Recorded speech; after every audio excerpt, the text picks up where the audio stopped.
Se existe vida fora da Terra, então o universo não é apenas grande, ele é compartilhado. A pergunta sobre vida fora da Terra não é uma curiosidade romântica nem um tema de ficção científica.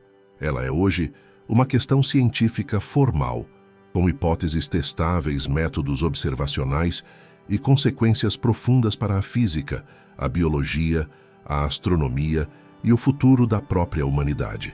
Quando perguntamos se estamos sozinhos no universo, estamos perguntando se a vida é um acidente raríssimo ou uma consequência natural das leis da natureza quando certas condições mínimas se repetem. Essa distinção muda completamente a forma como interpretamos o cosmos. Antes de começarmos, por favor, curta o vídeo, inscreva-se no canal e comente de qual cidade ou estado que você está assistindo esse vídeo documentário. Isso ajuda muito o canal a continuar crescendo. Durante grande parte da história humana, a ideia dominante foi a de que a Terra ocupava uma posição especial. Primeiro no centro do universo, depois como o único mundo vivo conhecido. No entanto, cada revolução científica importante retirou um pouco desse privilégio. A Terra não está no centro do sistema planetário. O Sol não está no centro da galáxia. A Via Láctea não é o centro do universo observável. A pergunta que resta é se a vida também será retirada desse pedestal exclusivo. Do ponto de vista científico, a questão não é: existe vida lá fora? Mas, dadas as leis conhecidas da física e da química, quão provável é que a vida surja quando certas condições são satisfeitas? Essa mudança de formulação é crucial. Ela transforma um mistério filosófico em um problema empírico, ainda que difícil. Em vez de procurar seres inteligentes diretamente, a ciência começa procurando processos, padrões e ambientes que tornem a vida possível. A importância dessa pergunta vai além da curiosidade. Se a vida for comum, então o universo pode estar repleto de biosferas, a maioria invisível para nós, mas ainda assim reais. Isso indicaria que a vida surge rapidamente sempre que encontra água, energia e química adequada. Por outro lado, se a vida for extremamente rara, então a Terra pode representar uma exceção estatística profunda, e isso torna a preservação da biosfera terrestre uma responsabilidade ainda maior. Há também implicações temporais. O universo tem bilhões de anos de idade, enquanto a civilização humana tecnológica existe há apenas alguns séculos. Se outras civilizações surgiram antes, onde estão seus sinais? Se ainda não surgiram, por que a inteligência parece tão difícil de emergir? Essas perguntas ligam diretamente à busca por vida fora da Terra, à compreensão dos limites e fragilidades da própria civilização humana. É fundamental entender que a ciência não começa assumindo que a vida é comum, nem que é rara. Ela parte do desconhecido. O método científico exige cautela porque a história está cheia de falsos alarmes, interpretações precipitadas e desejos projetados nos dados.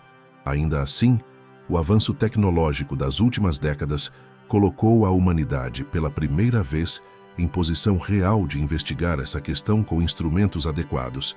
Hoje conseguimos detectar planetas orbitando outras estrelas, analisar a composição química de atmosferas a centenas de anos de distância, medir desequilíbrios químicos globais e procurar padrões que não deveriam existir sem algum tipo de metabolismo ativo. Isso marca uma transição histórica. A pergunta sobre vida fora da Terra deixa de ser especulação e entra no campo da observação direta. Antes de procurar vida fora da Terra, a ciência precisou enfrentar um problema básico e desconfortável. Não existe uma definição simples e universal de vida. Parece paradoxal, mas é verdade. A biologia estuda sistemas vivos, porém a fronteira entre o vivo e o não vivo é mais nebulosa do que a maioria das pessoas imagina. Definir o que estamos procurando é essencial, porque a definição determina quais sinais aceitamos como evidência e quais descartamos como ruído. A definição operacional mais usada na ciência moderna descreve vida como um sistema químico capaz de se manter longe do equilíbrio, processar energia, armazenar informação, se reproduzir com variação e evoluir por seleção natural. Essa definição não fala de forma, aparência ou inteligência. ela fala de processos. Vida, nesse sentido, não é um objeto, mas um conjunto contínuo de reações organizadas. Essa abordagem é fundamental quando se pensa em vida fora da Terra.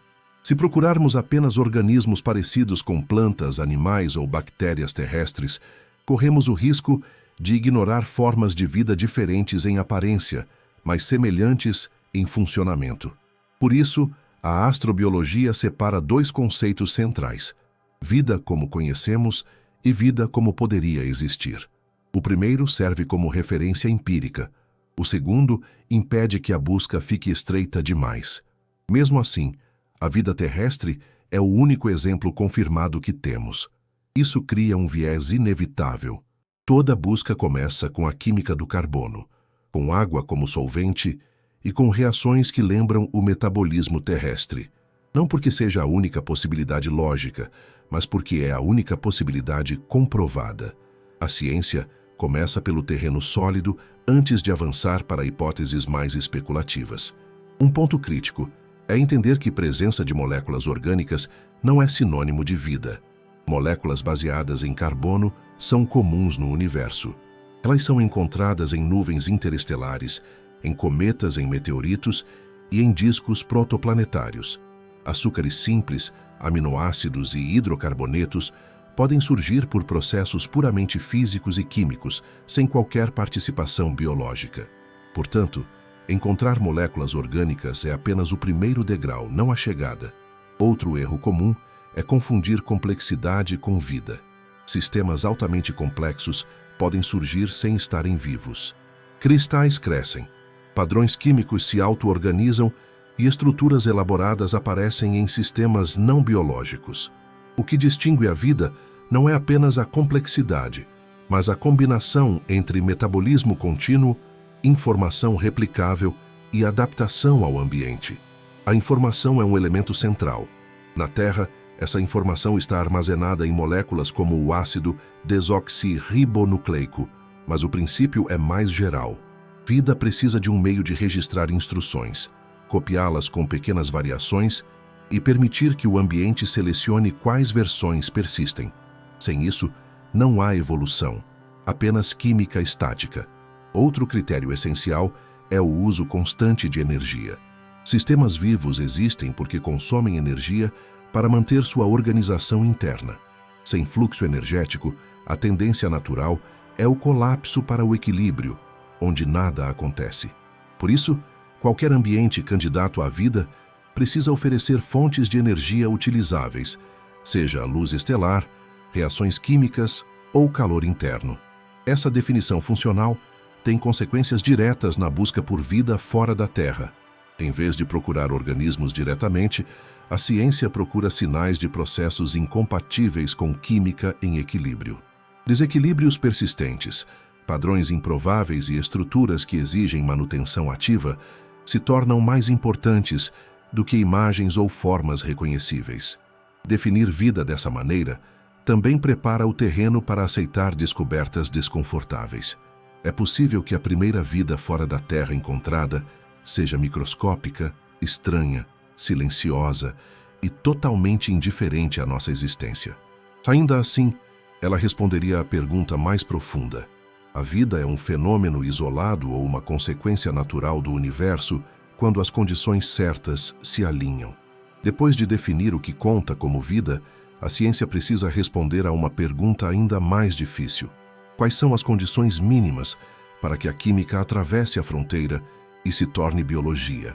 Essa etapa é central, porque ela estabelece critérios objetivos para avaliar mundos distantes sem apelar para suposições frágeis. Não se trata de procurar vida pronta, mas de identificar ambientes onde a vida poderia emergir. O primeiro elemento é a química baseada em carbono. O carbono é excepcional porque forma ligações estáveis, flexíveis e variadas.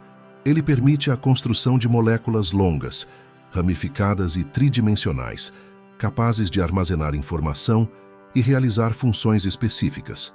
Outros elementos podem formar cadeias, mas nenhum demonstra a mesma versatilidade sob as condições conhecidas do universo.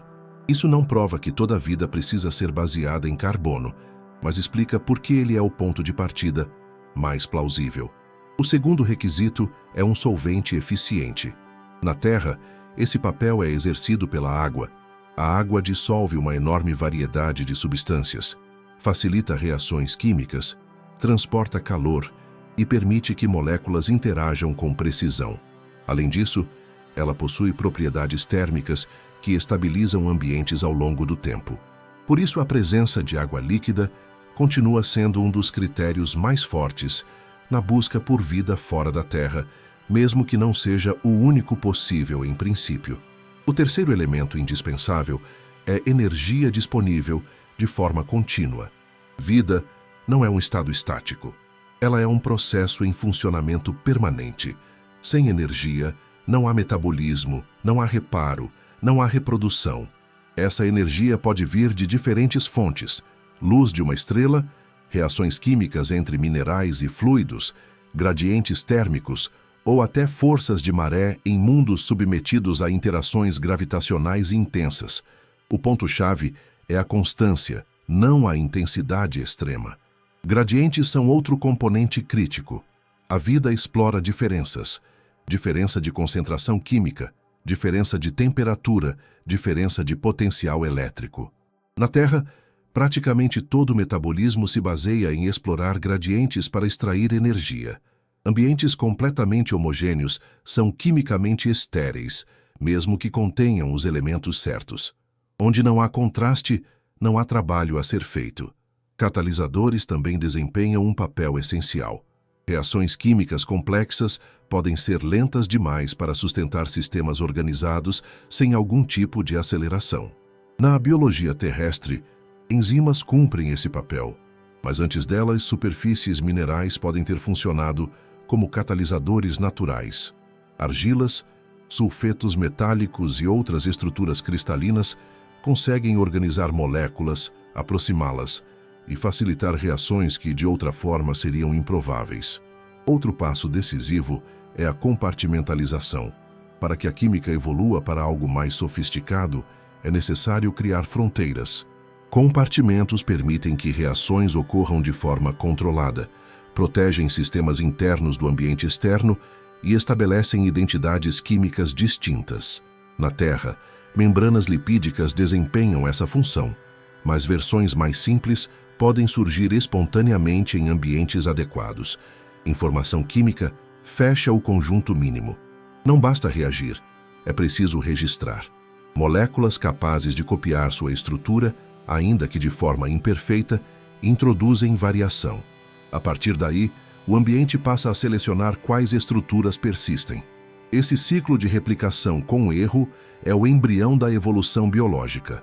Sem ele, a química pode ser rica, mas permanece presa ao acaso. É importante destacar o que não entra nessa lista mínima. Oxigênio não é necessário. Fotossíntese não é obrigatória. Multicelularidade é irrelevante no início. Muitos dos elementos que associamos intuitivamente à vida complexa surgem muito depois. Confundir requisitos tardios com condições iniciais é um erro comum que restringe artificialmente a busca. Esses critérios formam um filtro inicial poderoso. Quando a ciência avalia um planeta, uma lua ou um sistema distante, ela pergunta: existe química rica em carbono, um solvente plausível, fontes contínuas de energia, gradientes utilizáveis, superfícies catalíticas e a possibilidade de compartimentos? Se a resposta for não, o ambiente é descartado como biologicamente promissor. Se for sim, a investigação avança. Quanto mais a ciência avança na busca por vida fora da Terra, mais ela se torna cautelosa. Isso acontece porque a natureza é extremamente competente em produzir sinais convincentes que parecem biológicos, mas não são. Essas armadilhas, chamadas de falsos positivos, representam um dos maiores desafios da astrobiologia moderna. Entender como elas surgem é tão importante quanto saber reconhecer sinais reais de vida. Um falso positivo ocorre quando um processo puramente físico ou químico gera um padrão que, à primeira vista, poderia ser interpretado como biológico. A história da ciência está repleta desses episódios. Em vários momentos, estruturas curiosas, moléculas orgânicas ou desequilíbrios químicos foram anunciados como possíveis indícios de vida apenas para serem explicados mais tarde por mecanismos naturais não biológicos. Um exemplo clássico envolve meteoritos provenientes de Marte. Certas rochas marcianas contêm estruturas microscópicas que lembram formas bacterianas, além de minerais associados a ambientes aquosos. Durante algum tempo, isso alimentou a hipótese de vida marciana antiga. No entanto, análises posteriores mostraram que essas estruturas podem ser produzidas por processos geológicos sob altas pressões e temperaturas, sem qualquer participação biológica. O formato por si só não era prova suficiente. Outro caso recorrente envolve a presença de metano. Na Terra, grande parte do metano atmosférico é produzida por organismos vivos. Isso torna o metano um candidato natural à bioassinatura. Porém, o metano também pode ser gerado por processos geológicos, como reações entre água e certos tipos de rocha ricas em ferro. Esses processos podem ocorrer em planetas e luas sem vida, criando um sinal ambíguo. O mesmo problema aparece com o oxigênio. Na Terra moderna, o oxigênio atmosférico é mantido em níveis elevados, principalmente pela fotossíntese. No entanto, oxigênio também pode se acumular em atmosferas planetárias por mecanismos não biológicos, como a quebra de moléculas de água pela radiação estelar, seguida da perda de hidrogênio para o espaço. Sem uma análise cuidadosa do contexto, esse oxigênio poderia ser interpretado de forma equivocada. Estruturas sedimentares também podem enganar.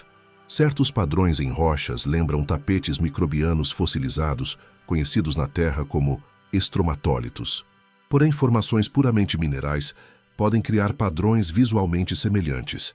Sem informações adicionais sobre química, ambiente e história geológica, a aparência isolada não é confiável. Esses exemplos revelam uma regra fundamental da busca por vida. Nenhum sinal isolado é suficiente. A ciência trabalha com conjuntos de evidências convergentes. Uma molécula orgânica, um gás atmosférico ou uma estrutura curiosa só ganham força quando aparecem junto de outros sinais compatíveis, no ambiente certo e de forma persistente ao longo do tempo. Por isso, a astrobiologia moderna adotou uma postura deliberadamente cética. O objetivo não é desacreditar descobertas, mas evitar conclusões prematuras que atrasariam o progresso real. Cada possível bioassinatura precisa ser testada contra todas as explicações não biológicas plausíveis antes de ser levada a sério como evidência de vida. Essa cautela não é fraqueza, é método. Ela garante que quando um anúncio for feito, ele não se baseará em entusiasmo ou expectativa, mas em uma cadeia robusta de dados independentes. A ciência prefere errar por excesso de rigor do que proclamar uma descoberta histórica que precise ser desmentida depois. Para entender onde a vida pode surgir fora da Terra, a ciência olha primeiro para o único lugar onde ela certamente surgiu, o próprio planeta Terra, bilhões de anos atrás.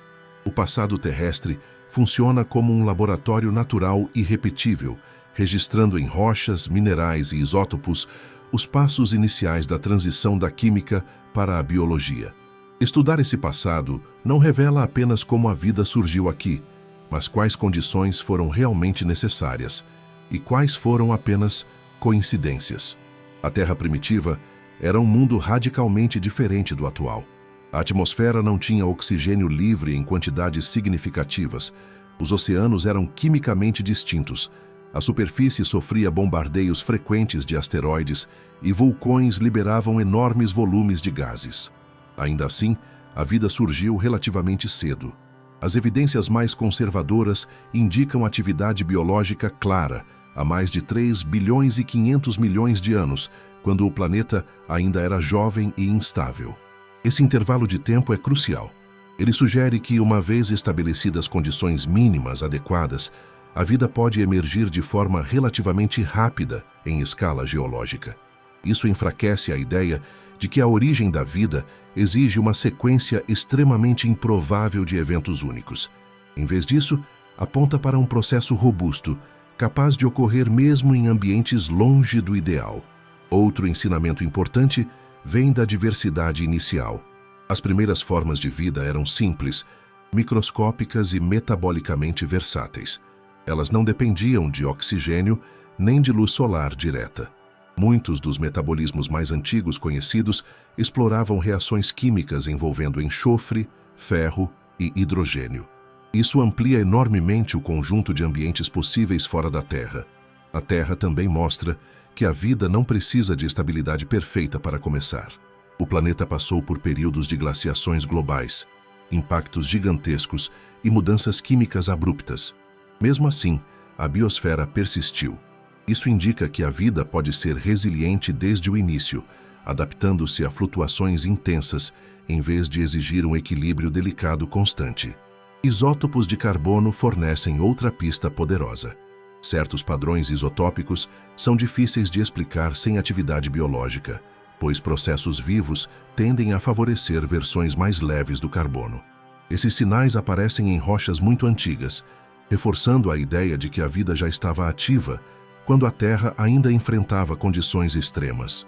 Mais uma vez, isso sugere que a janela de oportunidade para o surgimento da vida pode ser ampla. A presença precoce de água líquida também é fundamental. Mesmo durante fases violentas da história terrestre, evidências indicam oceanos persistentes. Isso reforça o papel da água como meio estável para reações químicas complexas ao longo de milhões de anos. Ambientes intermitentes podem funcionar, mas reservatórios duradouros parecem favorecer a transição para sistemas biológicos sustentáveis. Ao mesmo tempo, a Terra ensina limites. A vida levou bilhões de anos para evoluir de forma simples para organismos complexos e multicelulares. Inteligência tecnológica surgiu apenas muito recentemente. Isso sugere que, embora a vida microbiana possa ser relativamente comum, a vida complexa pode enfrentar obstáculos adicionais significativos. Esses obstáculos se tornam centrais quando se avalia a probabilidade de civilizações detectáveis fora da Terra. Em resumo, o passado terrestre indica 3 lições principais. Primeiro, a vida pode surgir cedo quando as condições mínimas são atendidas. Segundo, ela não exige ambientes tranquilos ou oxigenados no início.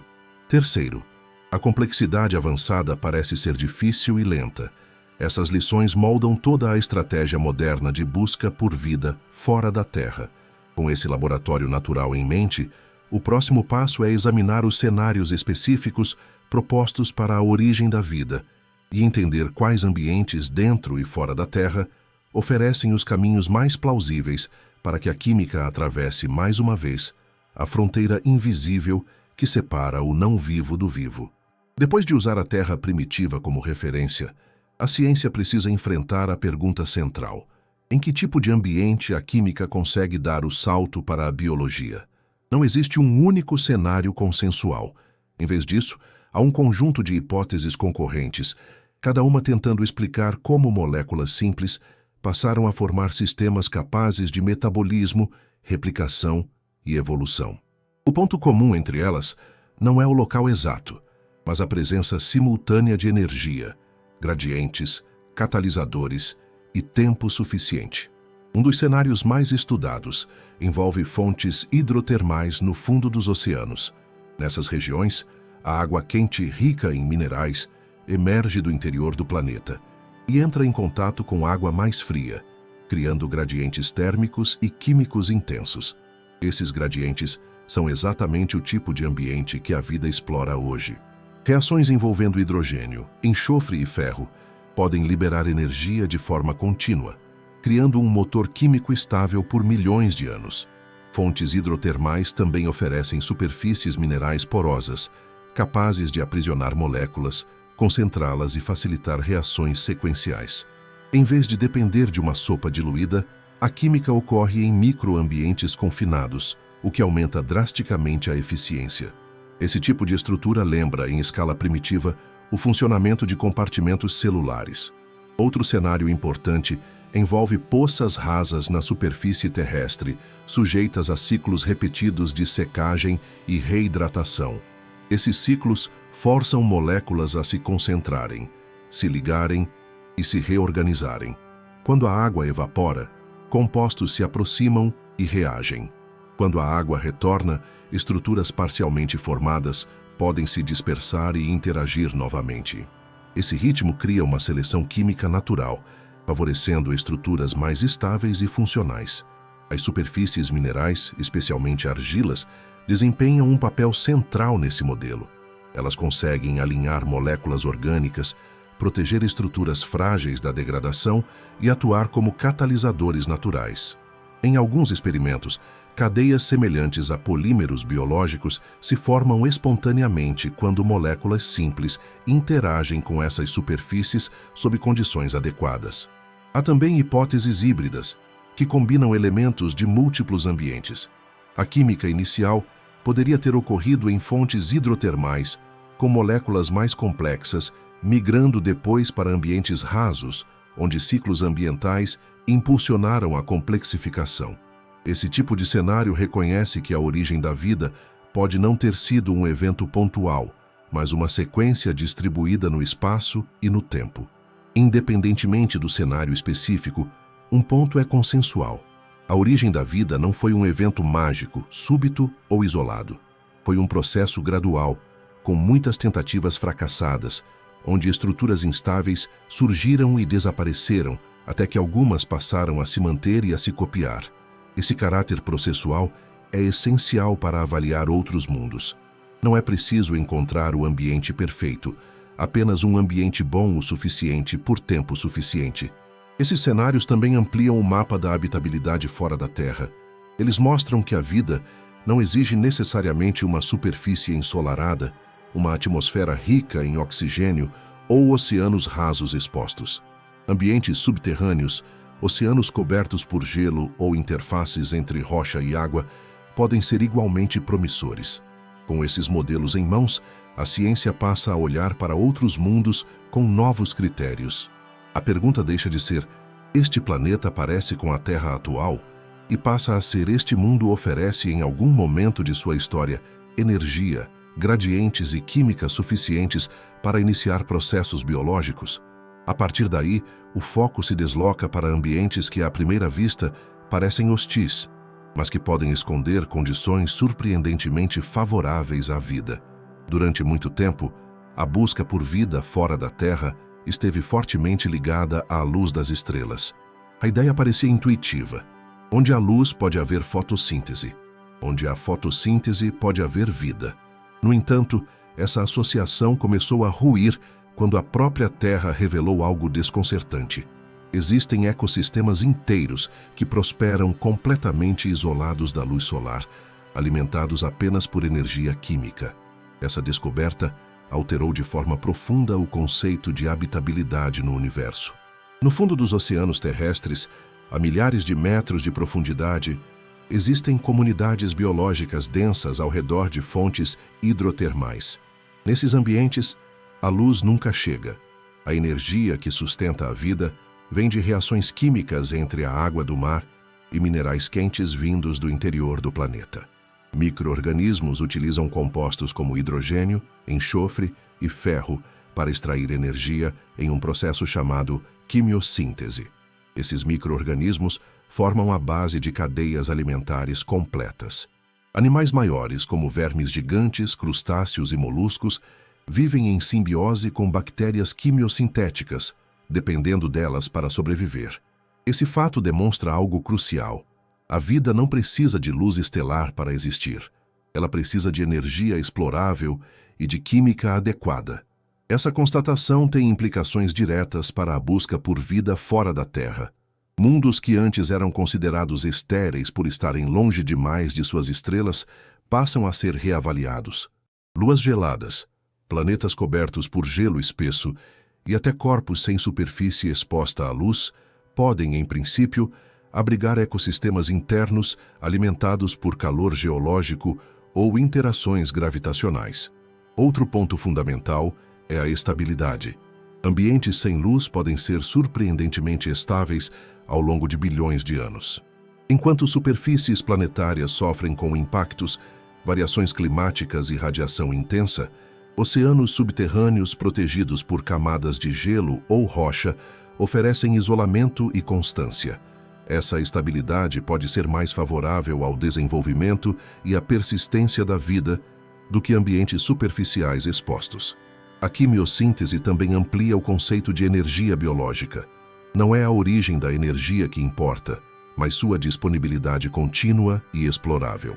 Sempre que reações químicas liberam energia de forma previsível, existe a possibilidade de que sistemas vivos aprendam a explorá-las.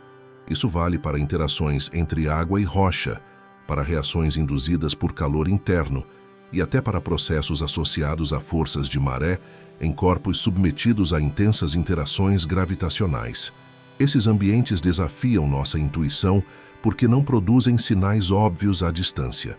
Diferente de uma atmosfera rica em oxigênio ou de grandes florestas, a vida sem luz pode ser silenciosa, discreta e invisível para telescópios distantes. Isso significa que a ausência de sinais atmosféricos não implica a ausência de vida. Ela pode simplesmente estar escondida, operando longe da superfície. Esse entendimento força uma mudança estratégica na astrobiologia. Em vez de focar exclusivamente em planetas semelhantes à Terra atual, a ciência passa a considerar mundos muito diferentes, desde que ofereçam energia química, solventes líquidos e tempo suficiente. A vida deixa de ser associada apenas a superfícies iluminadas e passa a ser vista como um fenômeno potencialmente subterrâneo, oculto e resiliente.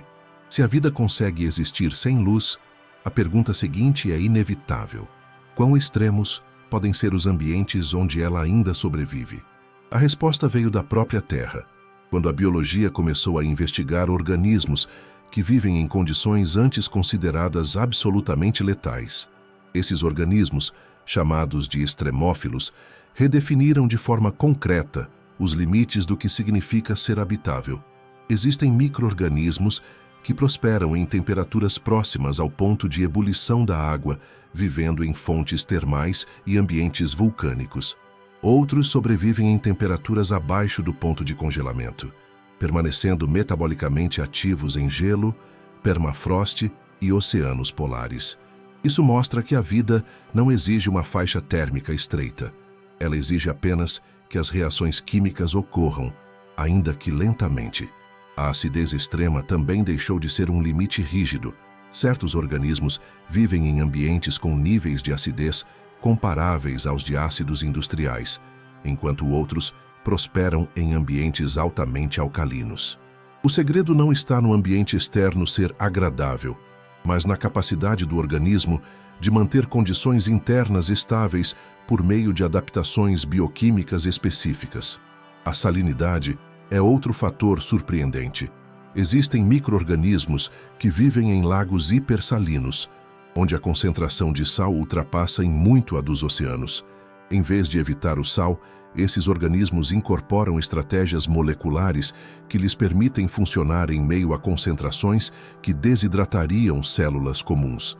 Isso amplia a possibilidade de vida em ambientes onde a água líquida existe, mas em condições químicas extremas. A radiação, tradicionalmente vista como um dos maiores inimigos da vida, também revelou limites inesperados.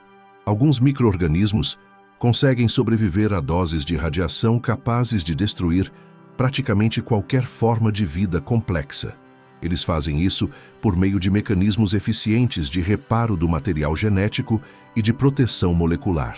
Isso tem implicações diretas para mundos com atmosferas finas ou campos magnéticos fracos. A pressão extrema, como a encontrada nas profundezas dos oceanos, também não impede a vida. Organismos adaptados a essas condições funcionam normalmente sob pressões que esmagariam estruturas não especializadas. Esse fato é especialmente relevante para oceanos subterrâneos, em luas e planetas, onde a pressão pode ser muito maior do que na superfície terrestre. Outro aspecto crucial é a dormência. Muitos organismos conseguem entrar em estados metabólicos quase suspensos, quando as condições se tornam hostis, retomando a atividade quando o ambiente melhora. Essa capacidade permite atravessar períodos longos de escassez, frio, calor ou radiação. Em escala planetária, isso significa que a vida pode sobreviver a eventos extremos e reaparecer quando as condições se tornam novamente favoráveis. Esses exemplos mostram que os limites da vida são muito mais amplos do que se imaginava.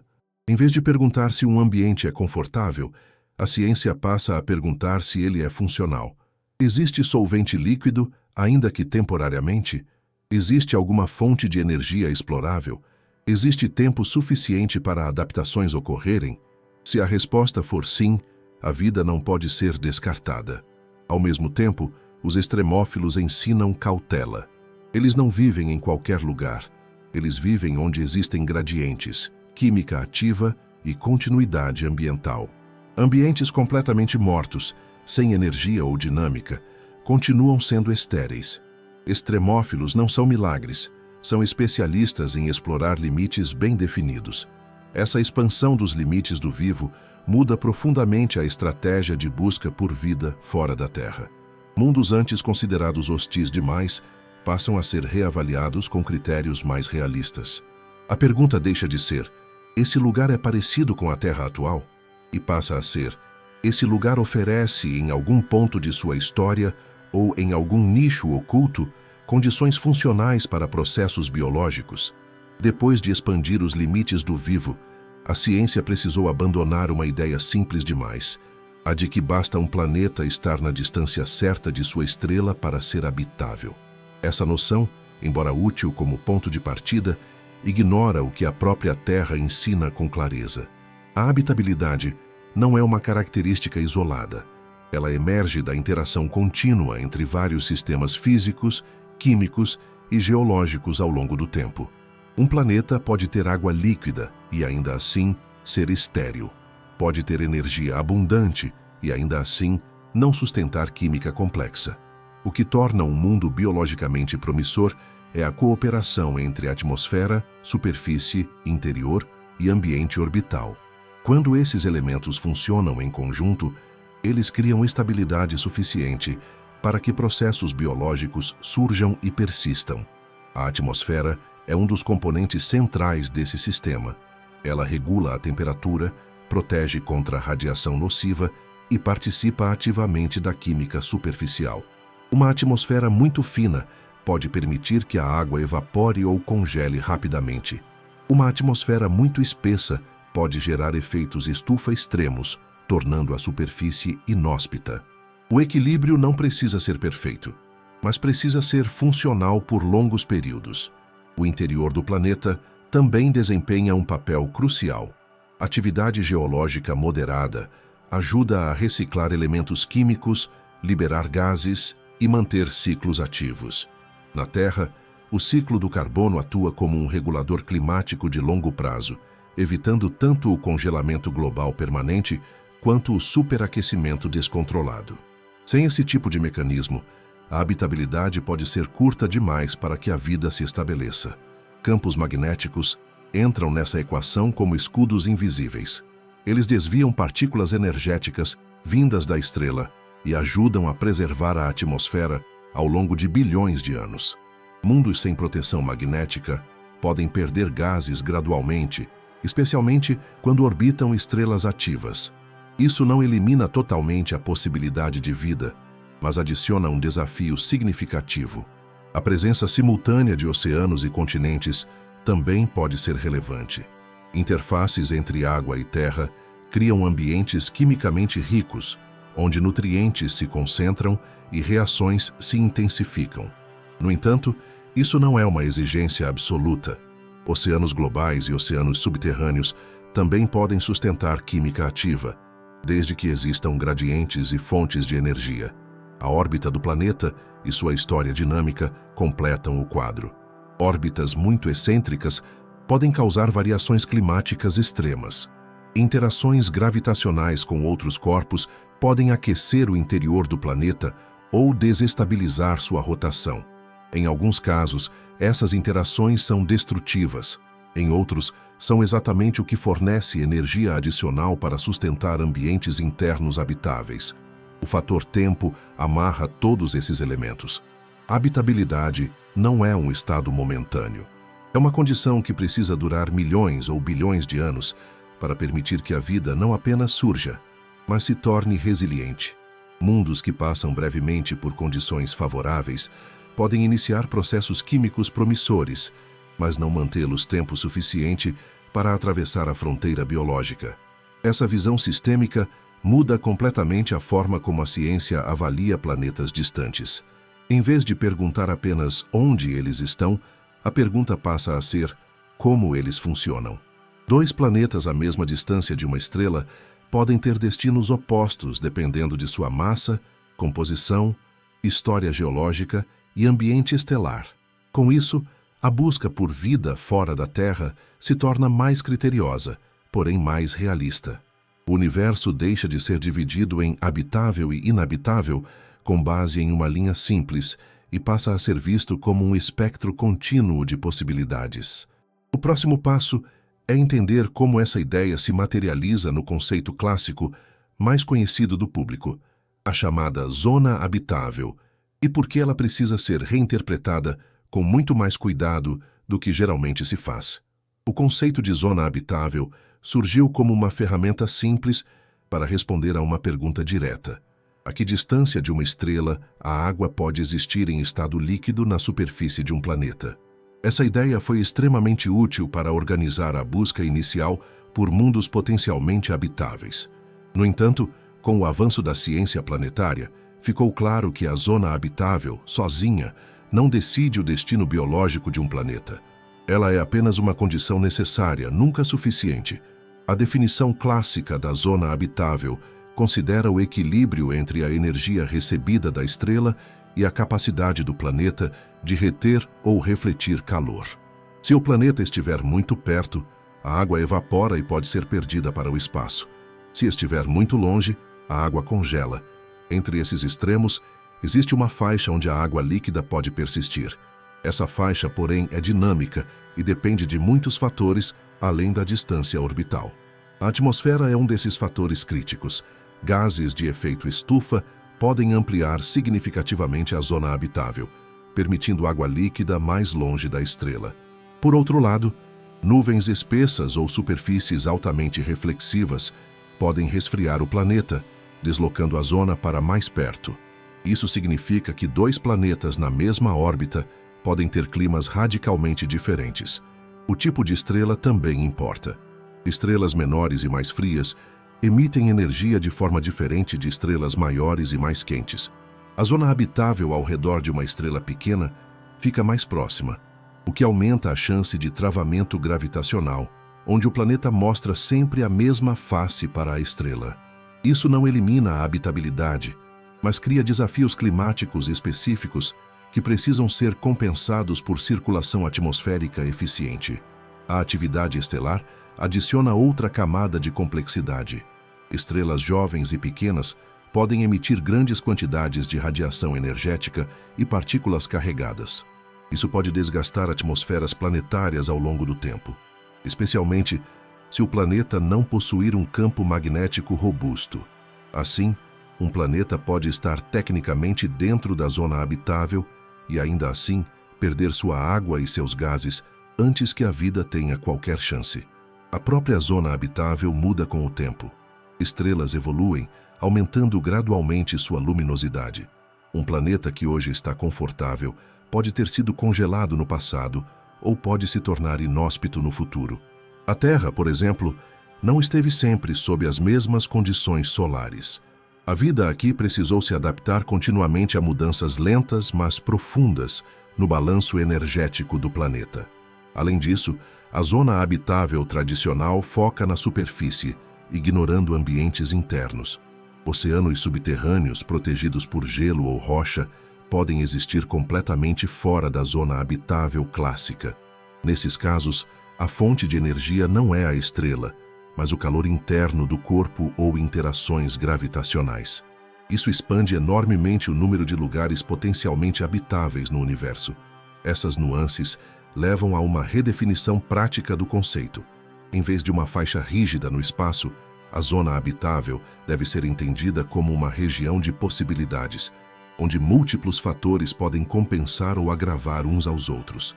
Estar dentro dessa zona aumenta as chances, mas não garante nada. Estar fora dela reduz as chances, mas não elimina todas. Antes de olhar para estrelas distantes, a ciência começa pelo território mais acessível, o próprio Sistema Solar.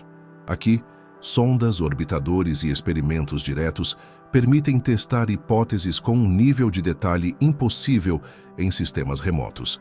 O objetivo não é provar que existe vida agora, mas identificar onde as condições mínimas existiram ou ainda existem tempo suficiente para processos biológicos ocorrerem.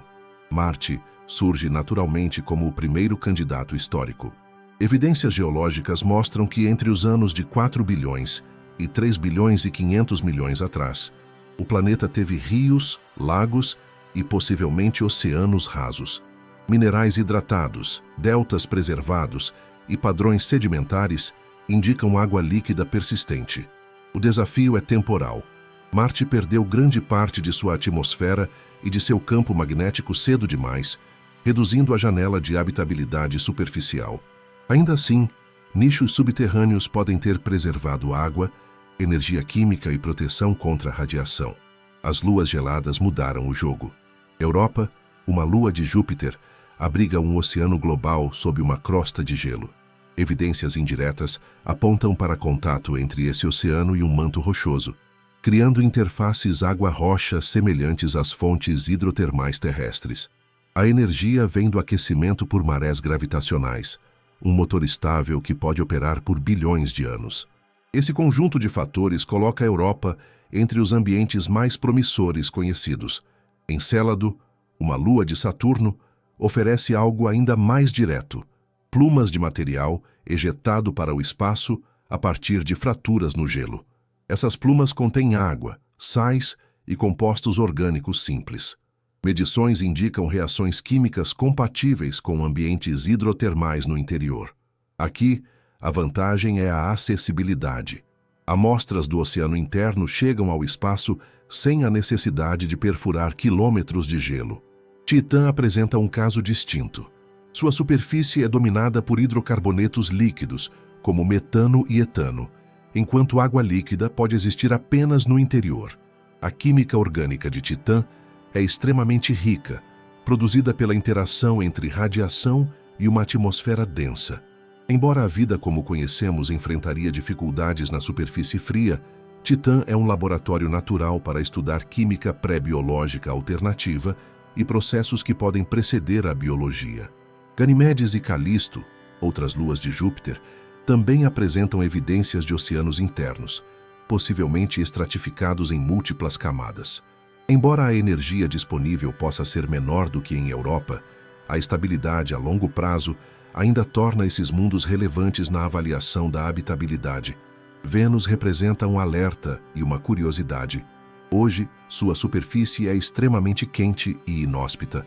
No entanto, modelos indicam que Vênus pode ter tido oceanos no passado distante. A perda de água e a evolução para um efeito estufa descontrolado mostram como planetas semelhantes podem divergir radicalmente. Há também hipóteses cautelosas sobre camadas atmosféricas mais altas, oferecendo condições temporárias menos extremas, embora esse seja um cenário altamente especulativo. Esses exemplos mostram que a busca por vida no sistema solar não se limita a um único tipo de mundo. Ela se distribui entre superfícies antigas, oceanos ocultos e atmosferas complexas. Cada ambiente exige estratégias diferentes e critérios rigorosos para evitar falsos positivos. O valor do sistema solar está em permitir testes diretos. Aqui, a ciência aprende como reconhecer sinais fracos, como separar química de biologia e como projetar instrumentos mais precisos. Essas lições são essenciais antes de extrapolar para planetas a dezenas ou centenas de anos de distância.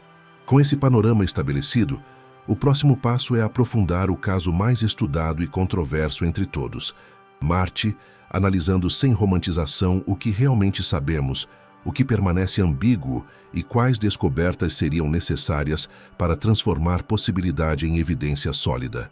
Marte ocupa um lugar especial no imaginário humano, porque é, ao mesmo tempo, próximo o suficiente para ser estudado em detalhe e parecido o suficiente com a Terra para alimentar expectativas. Justamente por isso, ele exige uma abordagem fria e rigorosa. Quando a ciência analisa Marte sem romantização, o quadro que emerge é complexo, ambíguo e instrutivo sobre os limites reais da busca por vida. As evidências de água antiga em Marte são sólidas. Canais esculpidos, deltas preservados, leitos de lagos e minerais que só se formam na presença de água líquida indicam que, entre os anos de 4 bilhões e 3 bilhões e 500 milhões atrás, o planeta teve ambientes aquosos estáveis. Esses ambientes eram quimicamente variados e, em princípio, compatíveis com processos pré-biológicos e até biológicos simples. O problema central é a duração dessa janela. Marte perdeu cedo grande parte de sua atmosfera e praticamente todo o seu campo magnético global. Sem proteção, o vento estelar erodiu gases, a pressão caiu e a água líquida superficial deixou de ser estável. Isso reduz drasticamente o tempo disponível para que a vida não apenas surgisse, mas se tornasse resiliente. Vida microbiana poderia ter aparecido. A questão é se teria sobrevivido. A geologia marciana preserva pistas, mas também limitações. Muitos ambientes aquosos conhecidos são antigos demais. As rochas mais promissoras datam de períodos em que o planeta já estava em transição para um estado mais frio e seco. Além disso, processos posteriores podem ter apagado ou alterado sinais biológicos frágeis, dificultando interpretações claras bilhões de anos depois. O metano atmosférico é um dos sinais mais debatidos. Em Marte, medições indicam variações sazonais e locais de metano em concentrações muito baixas. Na Terra, esse padrão costuma estar associado a processos biológicos. Em Marte, porém, reações entre água e certos tipos de rocha podem produzir metano sem qualquer participação da vida. A dificuldade está em separar essas fontes apenas com medições remotas e pontuais. Outro desafio é a oxidação do solo marciano. A superfície é quimicamente agressiva, rica em compostos que degradam moléculas orgânicas ao longo do tempo. Isso significa que, mesmo que a vida tenha existido, seus vestígios podem ter sido destruídos na superfície. Por isso, o foco se desloca para ambientes enterrados, onde rochas oferecem proteção contra a radiação e reações químicas destrutivas. A busca por bioassinaturas em Marte, portanto, não se baseia em um único sinal. Ela exige a convergência de múltiplas linhas de evidência: contexto geológico favorável, minerais associados à água, padrões isotópicos difíceis de explicar por processos não biológicos e, idealmente, moléculas orgânicas preservadas em ambientes protegidos. Sem esse conjunto, qualquer afirmação permanece fraca. Marte ensina uma lição fundamental para a astrobiologia: habitabilidade passada não garante vida detectável no presente. Um planeta pode ter sido promissor por um tempo e ainda assim terminar silencioso. Isso não invalida a busca, pelo contrário, refina expectativas e métodos. Ao tratar Marte sem exageros, a ciência ganha algo valioso: um padrão de rigor. Se a vida for encontrada ali, ela precisará superar um nível de ceticismo extremo, e isso tornará a descoberta inquestionável. Se não for encontrada, Marte ainda cumpre um papel crucial ao mostrar como mundos potencialmente habitáveis podem falhar em manter condições favoráveis a longo prazo. Quando a ciência voltou os olhos para luas cobertas por gelo, a expectativa inicial era baixa. Superfícies congeladas pareciam sinônimo de mundos mortos. Essa visão mudou radicalmente quando evidências sólidas começaram a apontar para a existência de oceanos líquidos escondidos sob quilômetros de gelo. Esses oceanos não são rasos nem temporários. São globais, profundos e potencialmente antigos. E do ponto de vista da vida, isso muda tudo. O elemento central é a água líquida mantida não pela luz da estrela, mas pelo calor interno do corpo e por forças de maré gravitacionais. Em sistemas onde uma lua orbita um planeta gigante, a gravidade varia ao longo da órbita, deformando o interior do corpo de forma contínua. Essa deformação gera calor. O resultado é um oceano que permanece líquido mesmo a grandes distâncias do Sol, completamente isolado da superfície congelada. A estabilidade desses oceanos é um fator decisivo. Diferente de superfícies planetárias expostas, que sofrem impactos, radiação intensa e mudanças climáticas abruptas, oceanos sob gelo ficam protegidos. O gelo atua como um escudo contra radiação e impactos, criando um ambiente relativamente estável por centenas de milhões ou até bilhões de anos. Para processos biológicos lentos, essa estabilidade é um recurso precioso. Outro ponto crítico é o contato entre água e rocha. Quando o oceano toca um manto rochoso, reações químicas tornam-se inevitáveis. Interações entre água, minerais e calor interno podem gerar hidrogênio e outros compostos energéticos.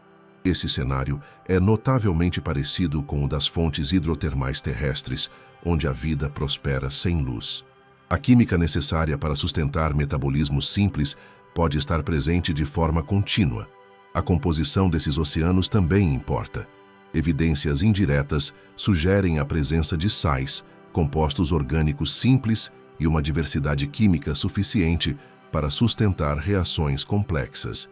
Embora não se conheça o detalhe exato dessas composições, o conjunto água líquida mais energia química, mais tempo longo, forma uma tríade extremamente promissora do ponto de vista biológico.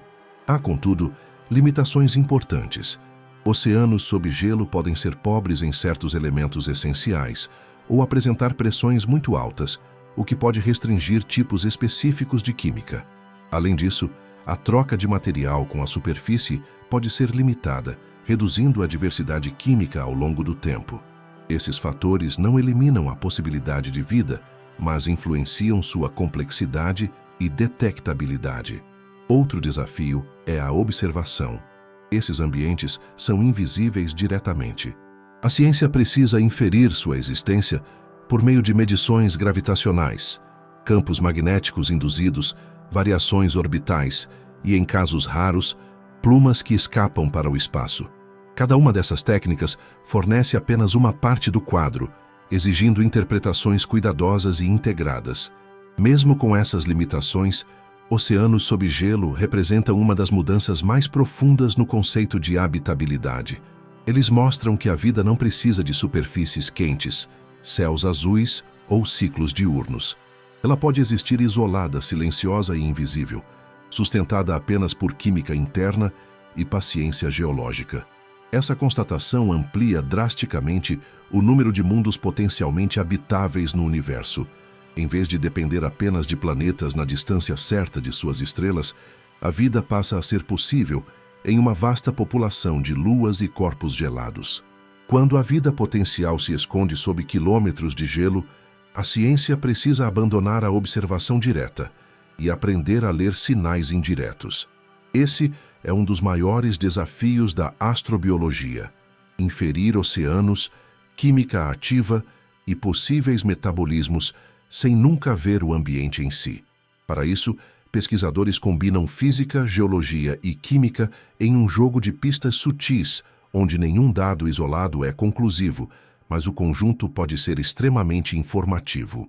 Um dos indícios mais valiosos são plumas de material ejetado para o espaço.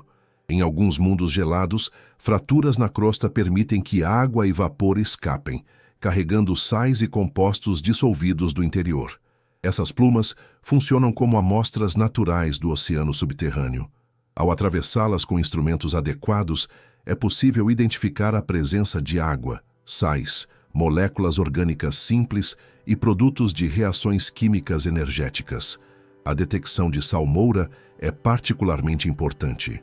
Água pura congela facilmente, mas a presença de sais reduz o ponto de congelamento e indica processos de interação entre água e rocha. Sais específicos podem revelar a composição do manto rochoso e o tipo de química que ocorre no interior. Alguns conjuntos de sais sugerem ambientes semelhantes a fontes hidrotermais, onde a energia química é abundante. Campos magnéticos oferecem outra pista poderosa. Quando um corpo gelado possui um oceano salino condutor sob a superfície, ele responde ao campo magnético variável do planeta ao redor, gerando um campo induzido detectável. Medições desse tipo permitem inferir a existência, a profundidade e até a salinidade aproximada do oceano. tudo sem perfurar o gelo. A gravidade também fala. Pequenas variações no campo gravitacional de uma lua podem indicar camadas internas com densidades diferentes, compatíveis com oceanos líquidos. Ao analisar como uma nave acelera ou desacelera durante sobrevoos precisos, cientistas constroem modelos do interior desses mundos, distinguindo gelo sólido, água líquida e rocha. Há ainda sinais térmicos. Regiões da superfície que emitem mais calor do que o esperado podem indicar atividade interna, fraturas recentes ou circulação de fluidos abaixo do gelo. Embora o calor, por si só, não indique vida, ele aponta para a energia disponível, um requisito fundamental para qualquer metabolismo. Essas pistas, no entanto, exigem cautela extrema. Processos puramente físicos podem produzir sinais semelhantes.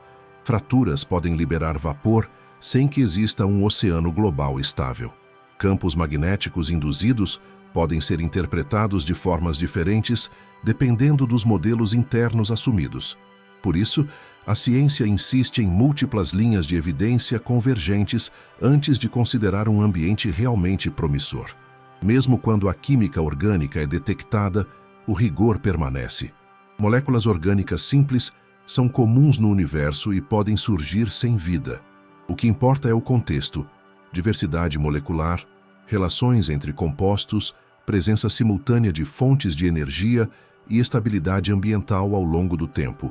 É essa combinação que transforma um sinal interessante em um alvo prioritário. A leitura dessas pistas indiretas representa um amadurecimento metodológico. Em vez de procurar vida de forma ingênua, a ciência constrói um argumento cumulativo, eliminando explicações não biológicas uma a uma. Esse método lento é justamente o que confere credibilidade às conclusões quando elas finalmente emergem.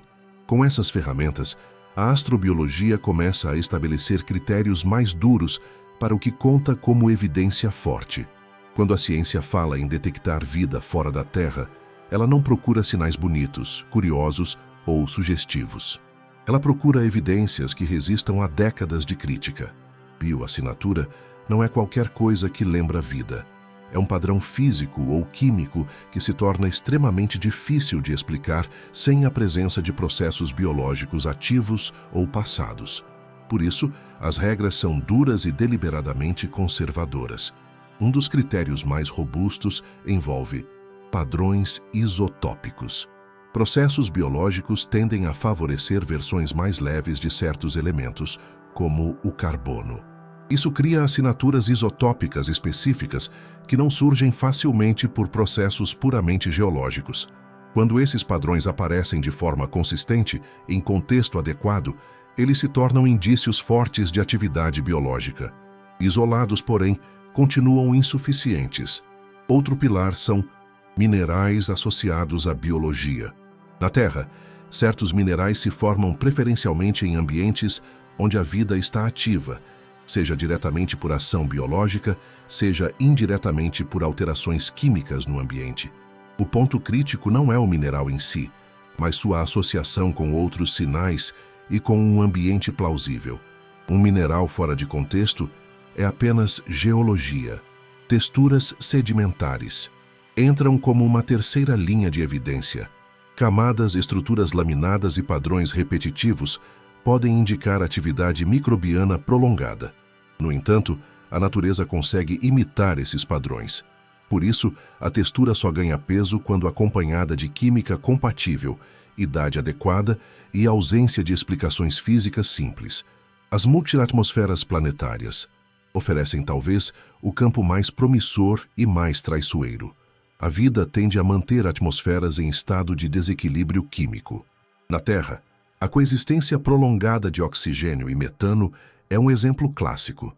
Sem reposição constante, esses gases reagiriam e desapareceriam.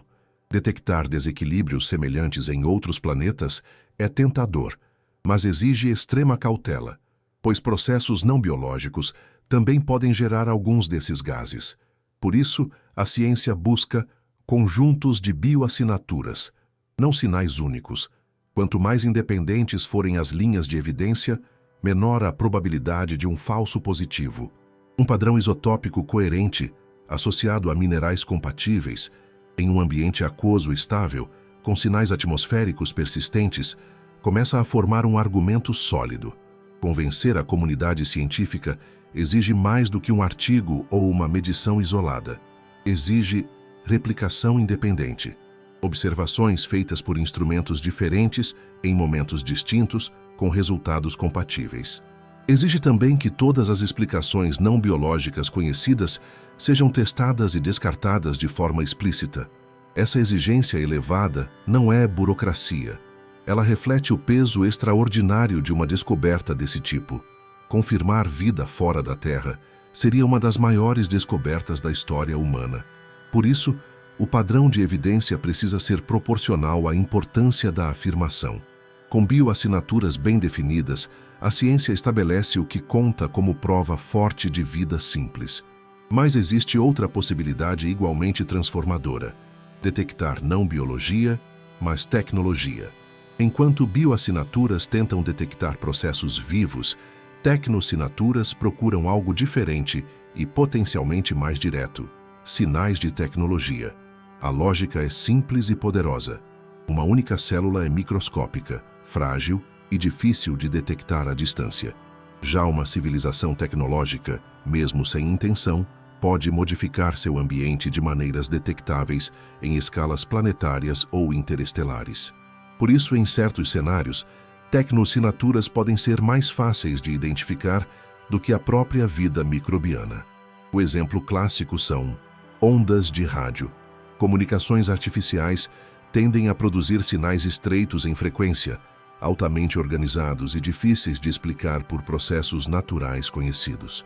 Durante décadas, varreduras sistemáticas do céu buscaram esse tipo de emissão. O desafio está no ruído. O universo é barulhento, e muitos fenômenos astrofísicos produzem sinais intensos e variáveis. Separar o artificial do natural exige repetição, coerência e análise estatística rigorosa. Com o tempo, a busca se expandiu além do rádio. Tecnologias modernas podem não usar transmissões contínuas e potentes. Civilizações avançadas podem empregar comunicações direcionais, pulsadas ou em faixas de energia diferentes. Isso levou à exploração de sinais em outras regiões do espectro eletromagnético, incluindo luz visível, infravermelho e até padrões transitórios incomuns. Uma classe promissora envolve calor residual. Toda tecnologia que consome energia precisa dissipar calor. Em escala planetária, isso pode alterar o balanço energético de um mundo.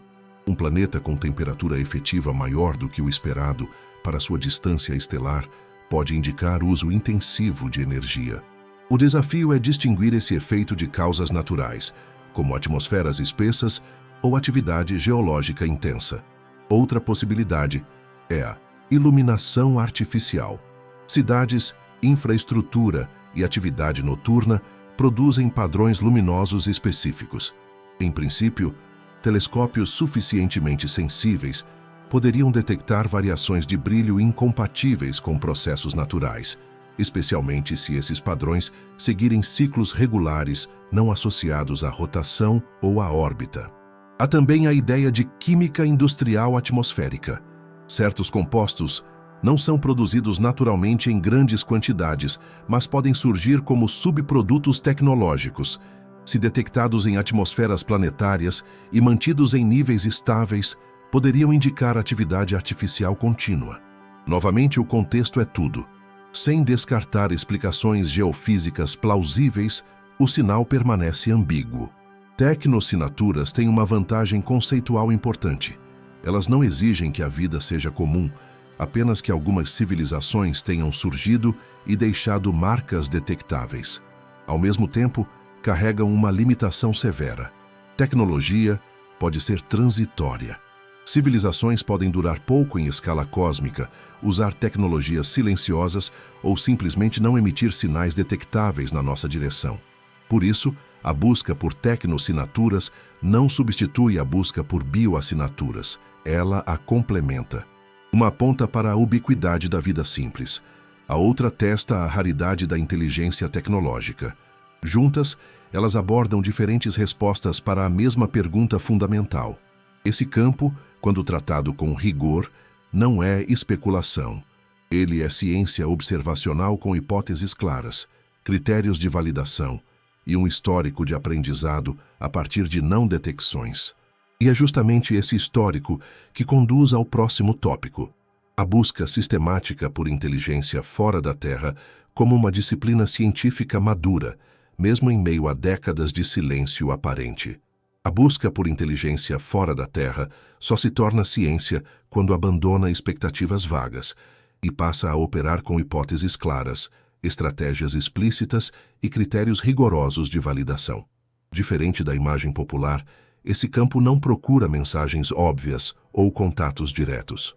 Ele procura padrões estatisticamente improváveis, repetíveis e consistentes, com origem artificial, enquanto trata todo o resto como ruído até prova em contrário. O primeiro desafio é definir o que procurar. Sinais naturais dominam o céu em praticamente todas as frequências observáveis. Estrelas pulsam, nuvens de plasma emitem, galáxias inteiras irradiam energia. A estratégia científica, portanto, é buscar características que a natureza raramente produz sozinha. Sinais estreitos em frequência, altamente estáveis ou com variações estruturadas no tempo. Esses padrões são difíceis de explicar sem algum tipo de controle intencional. A varredura do céu precisa ser sistemática. Não basta olhar para um ponto isolado e esperar algo acontecer. Programas científicos observam grandes regiões, repetem medições ao longo do tempo e priorizam alvos com maior probabilidade teórica, como estrelas com planetas conhecidos. A repetição é essencial, porque sinais artificiais precisam reaparecer com características semelhantes para serem levados a sério. O ruído é o inimigo constante. Interferências humanas, reflexões atmosféricas e artefatos instrumentais podem produzir sinais enganosos.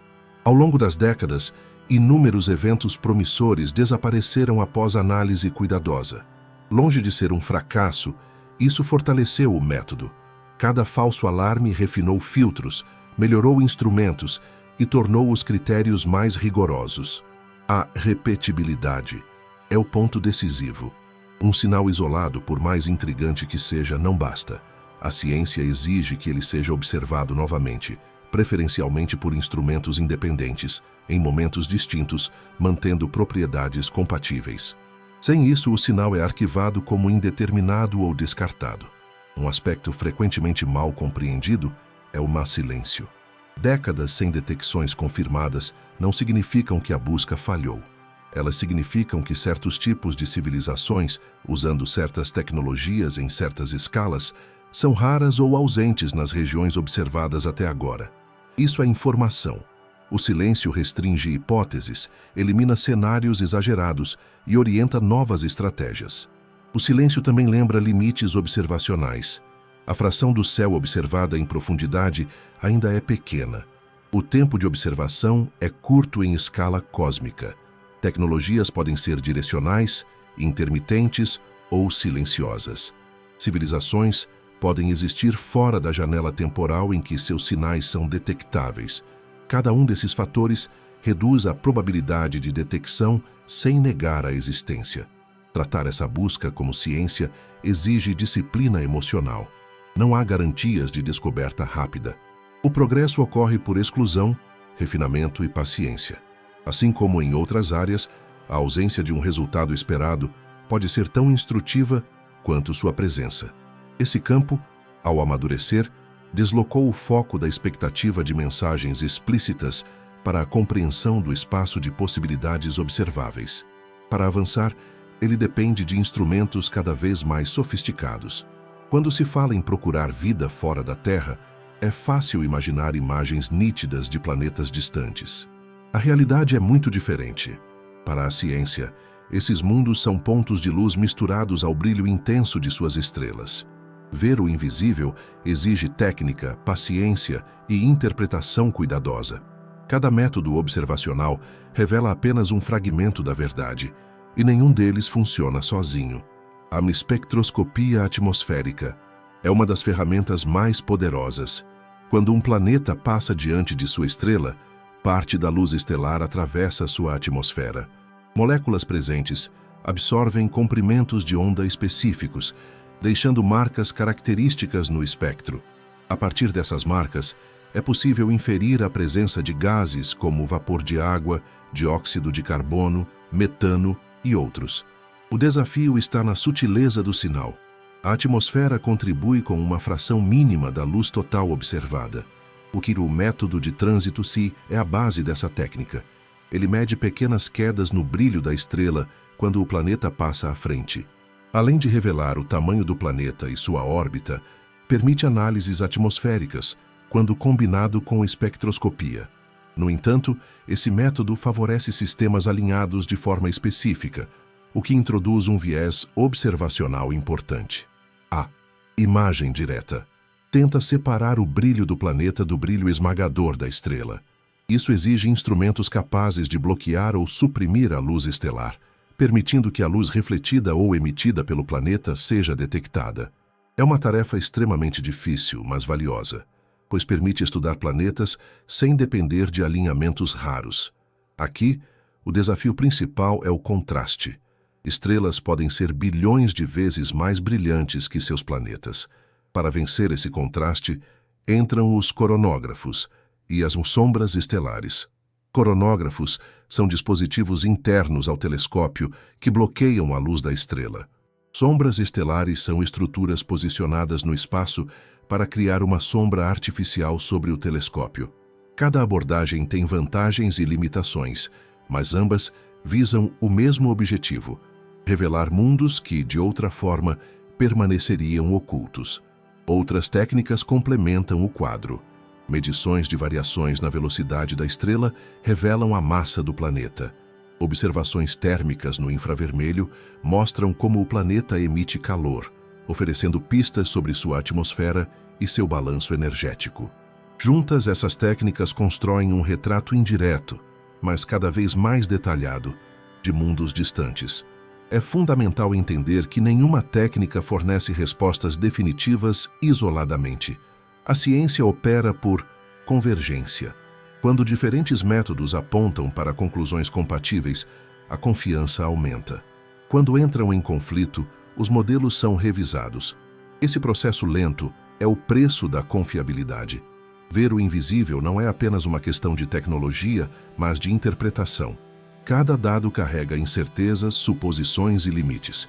A habilidade científica está em reconhecer esses limites e, ainda assim, extrair informações robustas. É assim que a astrobiologia transforma pontos de luz em mundos com histórias, atmosferas e potenciais biológicos. Com essas ferramentas, a humanidade entrou em uma nova era. Pela primeira vez, não apenas inferimos a existência de planetas fora do sistema solar, mas começamos a catalogá-los, classificá-los e compará-los. Durante a maior parte da história humana, os planetas conhecidos estavam limitados ao sistema solar. A ideia de outros mundos orbitando estrelas distantes era plausível, mas não confirmada.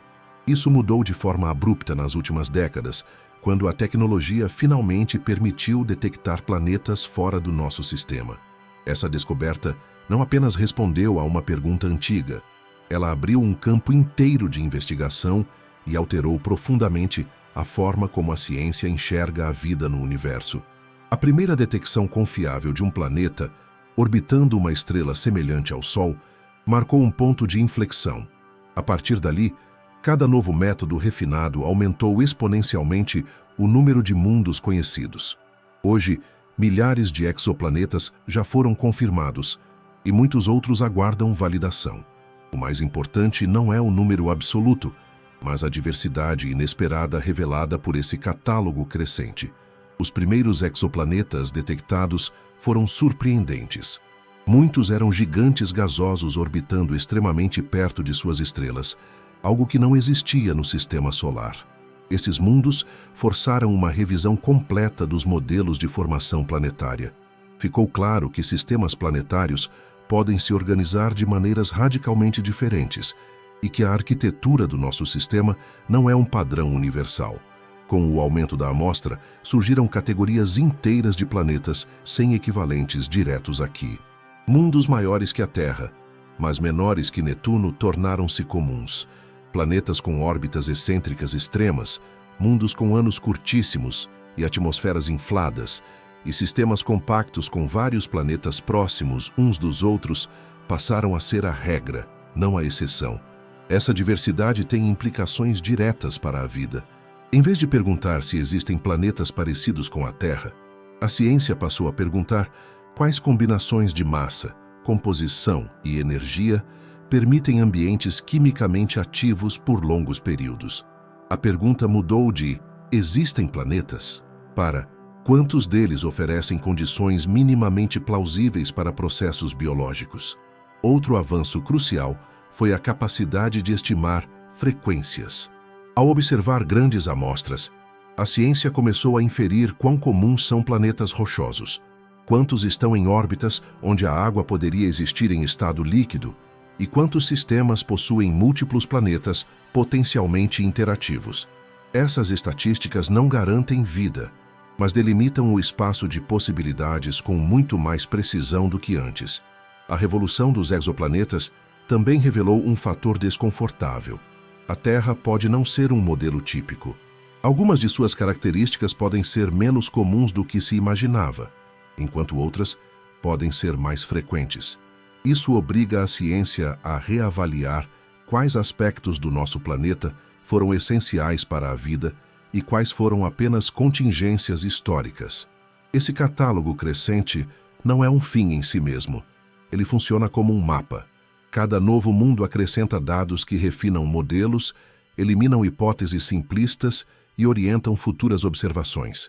A diversidade observada não dificulta a busca por vida. Ela a torna mais realista, afastando expectativas ingênuas e aproximando a ciência do que o universo realmente oferece. Com milhares de mundos conhecidos, a atenção se volta agora para tipos específicos de estrelas e planetas que dominam a galáxia. Quando a ciência pergunta onde a vida fora da Terra é mais provável, ela inevitavelmente esbarra em um fato estatístico simples e desconfortável. A maioria esmagadora das estrelas da galáxia não é como o Sol. As estrelas mais comuns são as anãs vermelhas, pequenas, frias e numerosas. Se a vida surge com alguma frequência, é estatisticamente provável que muitos mundos vivos orbitem esse tipo de estrela. Ao mesmo tempo, essas estrelas apresentam desafios profundos à habitabilidade. Anãs vermelhas emitem menos energia do que estrelas maiores, o que faz com que sua zona habitável fique muito próxima da estrela. Planetas nessa região completam órbitas rápidas e estão sujeitos a fortes interações gravitacionais. O resultado mais comum é o travamento gravitacional, no qual o planeta mostra sempre a mesma face para a estrela. À primeira vista, isso parece inviável para a vida, mas modelos climáticos mostram que atmosferas espessas e oceanos profundos podem redistribuir calor, evitando extremos fatais. O problema mais sério não é a rotação, mas a atividade estelar. Anãs vermelhas jovens são notoriamente violentas. Elas produzem erupções frequentes e intensas, liberando radiação energética e partículas carregadas capazes de desgastar atmosferas planetárias. Um planeta próximo sem proteção adequada pode perder seus gases ao longo do tempo, secando e se tornando inóspito antes que a vida tenha chance de se estabelecer. Campos magnéticos planetários e atmosferas densas podem oferecer alguma defesa. Em certos cenários, a perda atmosférica não é completa, e oceanos ou ambientes subterrâneos permanecem protegidos.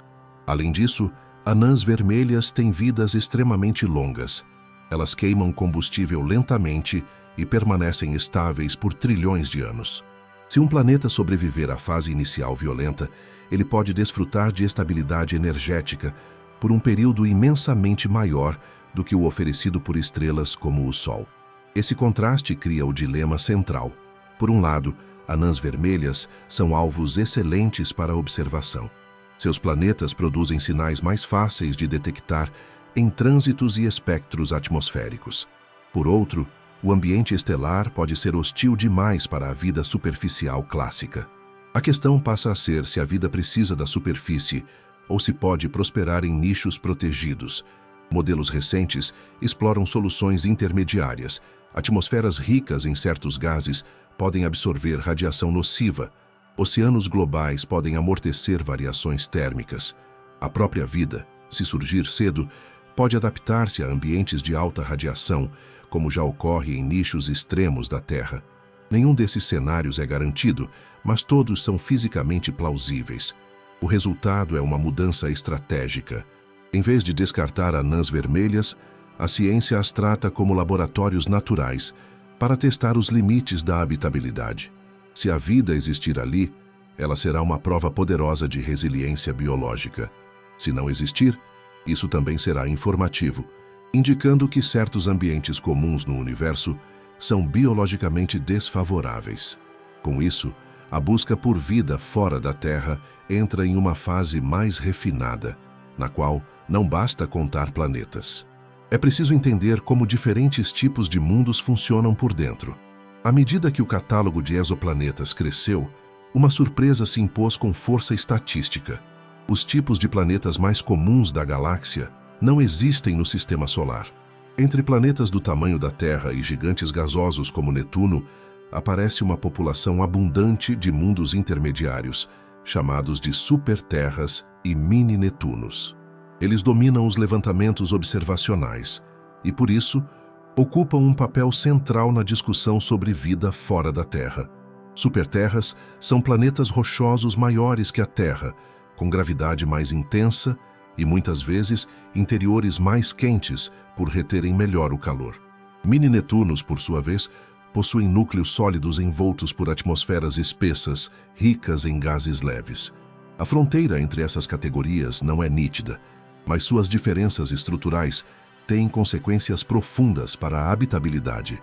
Em superterras, a gravidade elevada pode ajudar a reter atmosferas por longos períodos, protegendo a superfície contra a perda de gases. Isso é uma vantagem potencial. Ao mesmo tempo, a pressão atmosférica pode se tornar extrema, alterando a química superficial e dificultando processos biológicos semelhantes aos terrestres. A tectônica, outro fator crucial, pode funcionar de maneira diferente sob pressões maiores, afetando ciclos químicos de longo prazo. A presença de oceanos profundos é um ponto crítico. Em muitos desses mundos, a água pode formar camadas com centenas de quilômetros de profundidade. Em tais condições, a pressão no fundo do oceano pode impedir o contato direto entre água líquida e rocha, bloqueando reações químicas essenciais para certos metabolismos. Sem essa interface, a energia química disponível para a vida pode ser severamente limitada. Mini-Netunos apresentam desafios ainda maiores. Suas atmosferas espessas criam pressões e temperaturas elevadas na superfície, muitas vezes incompatíveis com química complexa, baseada em água líquida. Mesmo quando água existe, ela pode estar em estados exóticos ou profundamente enterrada, isolada de fontes de energia e nutrientes. Nesses casos, a habitabilidade superficial clássica se torna improvável. Apesar disso, esses mundos não podem ser descartados automaticamente. Alguns podem ter perdido parte de suas atmosferas ao longo do tempo, transformando-se em superterras mais expostas. Outros podem abrigar nichos internos ou camadas intermediárias, onde condições mais moderadas persistem. A diversidade dentro dessas categorias é grande demais para generalizações simples. Esses planetas também forçam a ciência a separar duas perguntas distintas. Um mundo pode sustentar água líquida e esse mundo pode sustentar química biologicamente produtiva, por tempo suficiente. Superterras e mini-Netunos mostram que água por si só não garante a habitabilidade funcional. O estudo desses mundos amplia a noção de que a Terra não é um modelo médio, mas um caso específico dentro de um espectro muito mais amplo.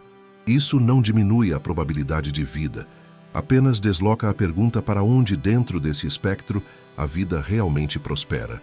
Com isso, a investigação avança para um cenário ainda mais radical: mundos que não orbitam estrela alguma. Se até eles puderem sustentar ambientes biologicamente ativos, então a vida no universo pode ser muito mais independente da luz do que se imaginava. Entre os cenários mais radicais considerados pela astrobiologia moderna estão os planetas errantes, mundos que não orbitam nenhuma estrela. Eles vagam pelo espaço interestelar após serem ejetados de seus sistemas de origem durante fases caóticas de formação planetária. À primeira vista, esses corpos parecem o oposto de um ambiente habitável. Sem luz estelar, sem dias, sem estações, tudo indica um destino congelado e morto. Ainda assim, a física permite algo mais sutil e potencialmente vivo.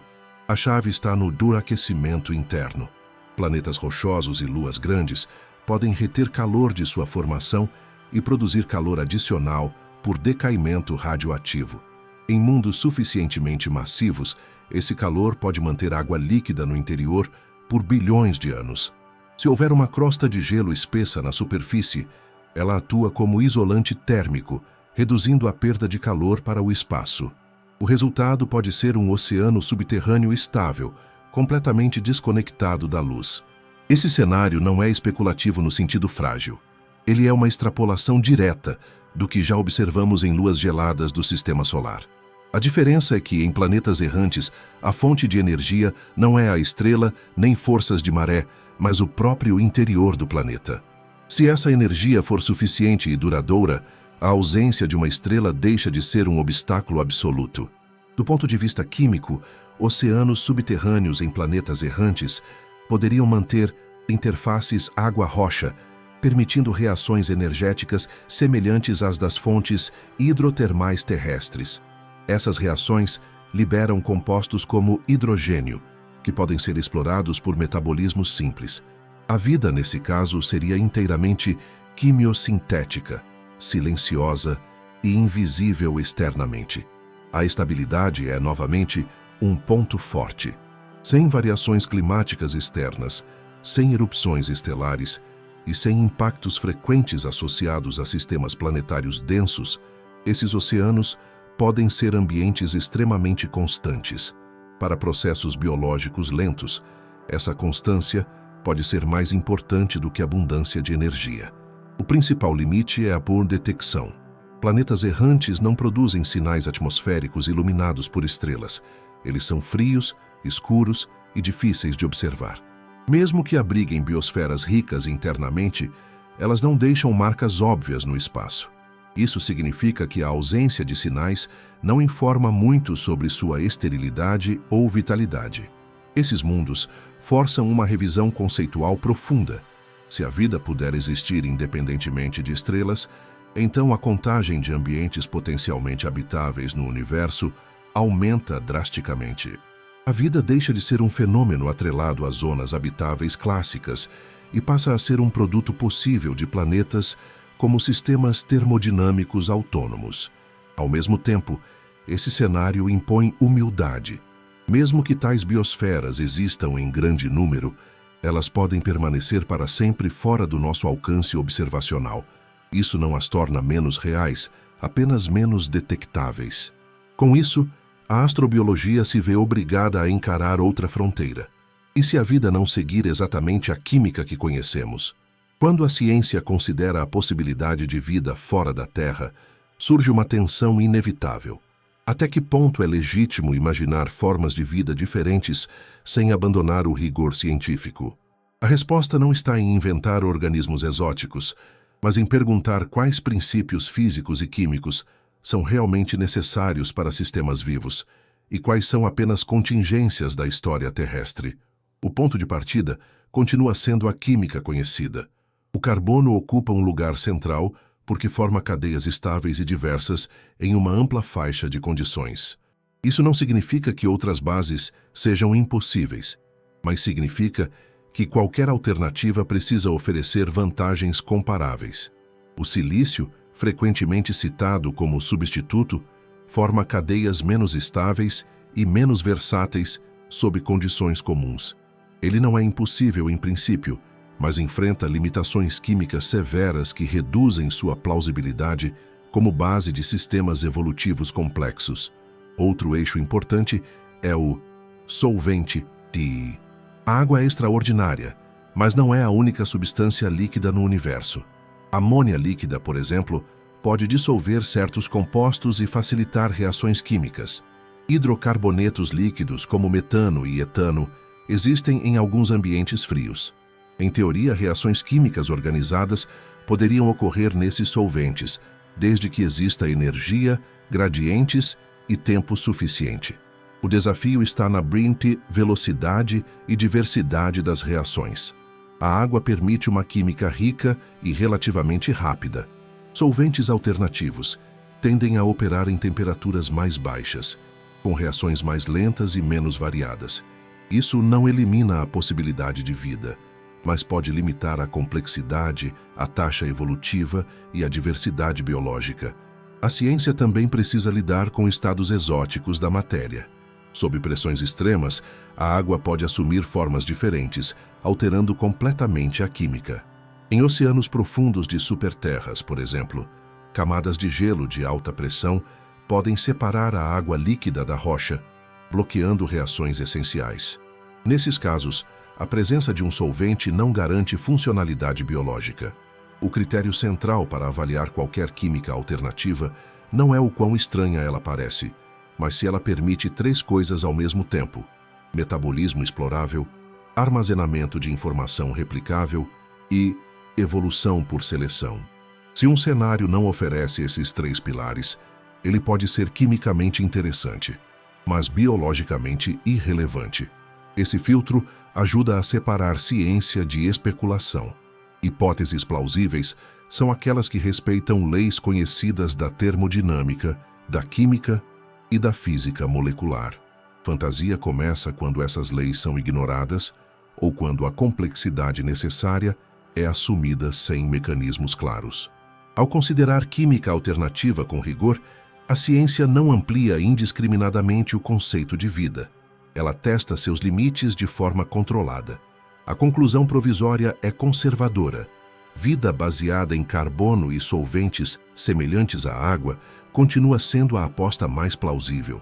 Outras formas podem existir, mas provavelmente serão mais raras, mais simples ou mais difíceis de detectar.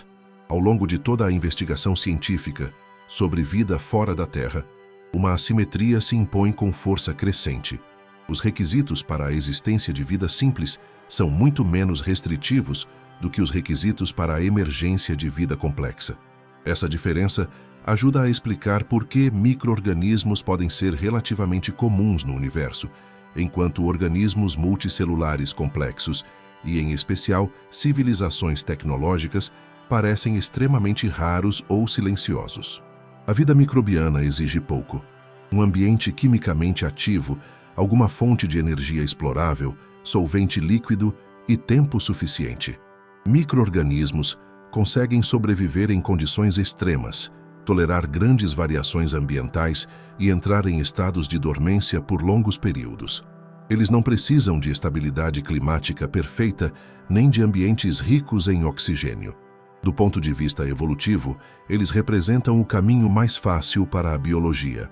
A vida complexa, por outro lado, enfrenta uma série de gargalos adicionais. A transição de organismos unicelulares para multicelulares envolve coordenação, especialização e controle interno muito mais sofisticados. Isso exige ambientes relativamente estáveis por longos períodos, com disponibilidade consistente de energia e nutrientes. Pequenas perturbações podem interromper esse processo por milhões de anos. A presença de oxigênio em níveis elevados desempenha um papel ambíguo. Na Terra, o oxigênio permitiu o metabolismo energético mais eficiente, viabilizando organismos maiores e mais ativos. Ao mesmo tempo, o oxigênio é quimicamente agressivo e só se acumulou após um longo período de atividade biológica. Isso cria um ciclo de dependência. Vida complexa depende de oxigênio, mas o oxigênio depende de vida simples persistente por bilhões de anos. Outro obstáculo é o tempo. A vida surgiu cedo na Terra, mas levou bilhões de anos para produzir organismos complexos. Esse atraso sugere que a complexidade não é um resultado automático da vida, mas um desfecho contingente, sensível a eventos aleatórios, extinções em massa e mudanças ambientais globais. Em muitos mundos, a vida pode permanecer microbiana indefinidamente. A inteligência adiciona mais uma camada de raridade. Cérebro grande, comportamento social complexo, linguagem simbólica e tecnologia não são inevitáveis. Eles surgiram apenas uma vez de forma clara na Terra, apesar da diversidade biológica. Isso indica que a inteligência tecnológica pode ser um desvio evolutivo raro, não um destino comum. Além disso, civilizações tecnológicas enfrentam riscos próprios. O domínio de energia e tecnologia pode aumentar a vulnerabilidade a colapsos rápidos. Se a duração média de uma civilização for curta em escala cósmica, a chance de duas civilizações existirem ao mesmo tempo e se detectarem diminui drasticamente. Essa distinção entre vida simples e complexa tem implicações profundas. Ela sugere um universo potencialmente repleto de biosferas silenciosas, dominadas por micro-organismos, com poucas ou nenhuma inteligência observável. Nesse cenário, a ausência de sinais tecnológicos não contradiz a existência de vida. Ela apenas reflete a dificuldade extrema de atravessar certos degraus evolutivos. Diante da vastidão do universo e da escassez de evidências diretas, a mente humana busca números. Quantificar incertezas parece oferecer controle intelectual sobre o desconhecido. É nesse contexto que surgem tentativas de estimar quantas formas de vida, quantas civilizações e quantos sinais detectáveis poderiam existir na galáxia. Essas equações não são oráculos, são estruturas de pensamento que organizam o que sabemos, o que suspeitamos e o que ainda ignoramos. O primeiro ponto crucial é entender que essas equações não produzem respostas únicas. Elas combinam fatores como a taxa de formação de estrelas, a frequência de planetas, a probabilidade de surgimento da vida, a chance de evolução da inteligência e a duração de fases tecnológicas detectáveis. Alguns desses fatores são hoje razoavelmente estimáveis. Outros permanecem profundamente incertos. O resultado final depende mais dessas incertezas do que da matemática em si. Um erro comum é tratar esses cálculos como previsões. Eles não são. Eles funcionam como mapas conceituais. Ao explicitar cada fator, a equação revela onde estão os gargalos reais do problema. Ela mostra que a pergunta não é apenas quantas civilizações existem, mas em quais etapas a maioria dos mundos falha. Essa mudança de foco é o verdadeiro valor do exercício. Outro ponto essencial é a de correlação entre fatores. Muitas versões simplificadas assumem independência entre termos, quando na realidade eles podem estar ligados.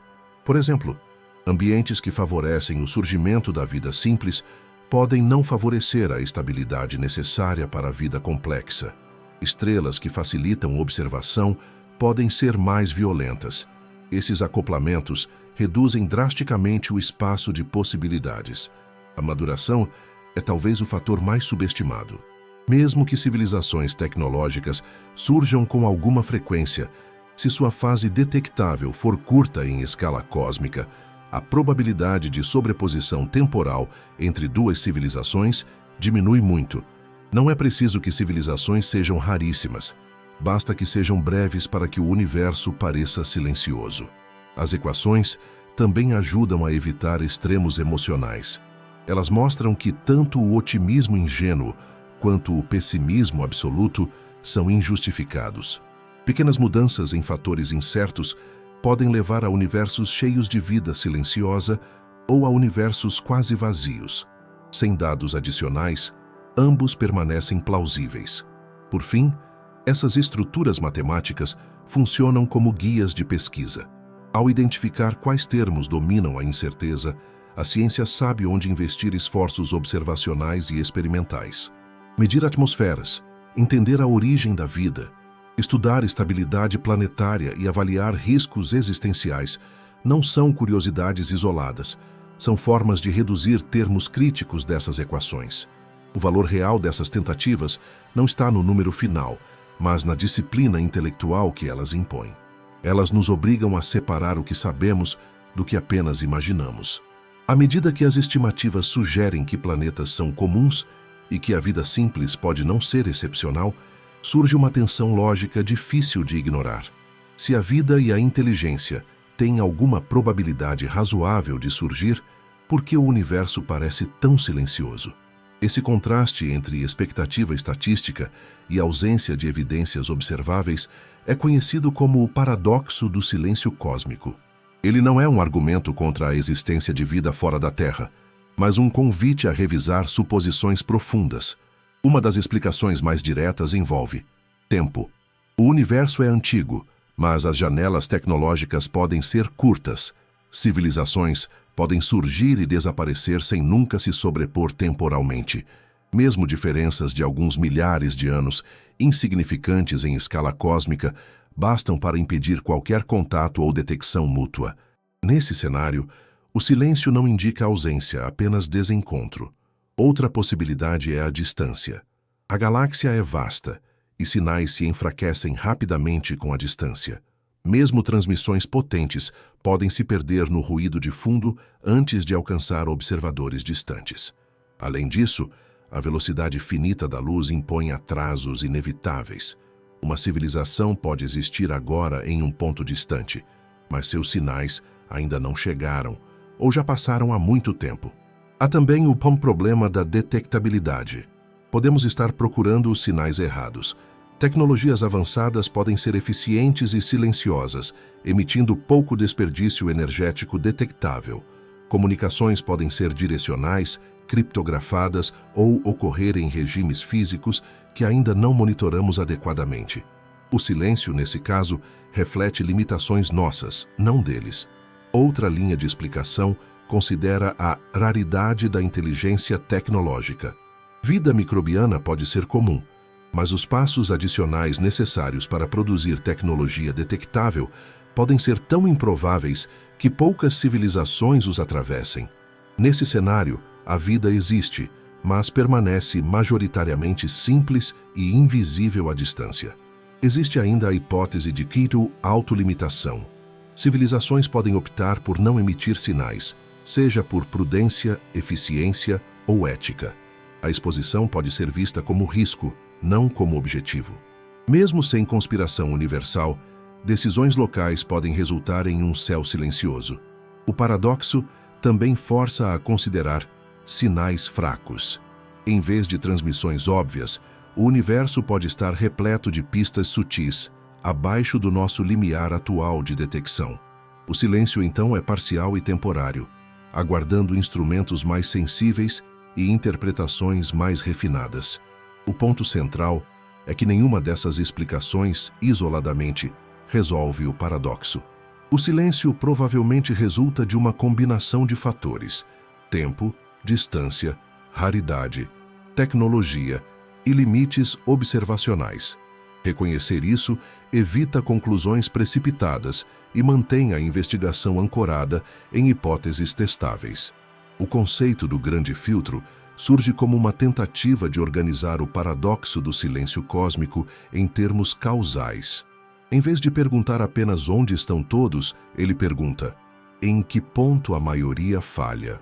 A ideia central é que entre a matéria inerte e uma civilização tecnológica detectável, existe uma sequência de etapas extremamente improváveis.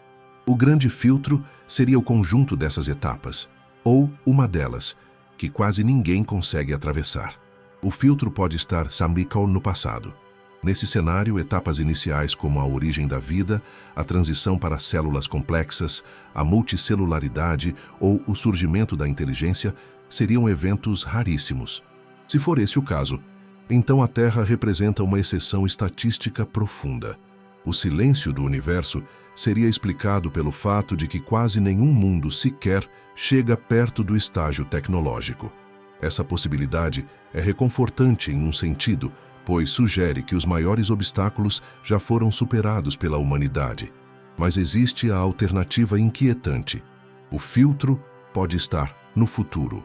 Nesse caso, o surgimento da vida e até da inteligência seriam relativamente comuns, mas quase todas as civilizações falhariam ao atravessar estágios posteriores.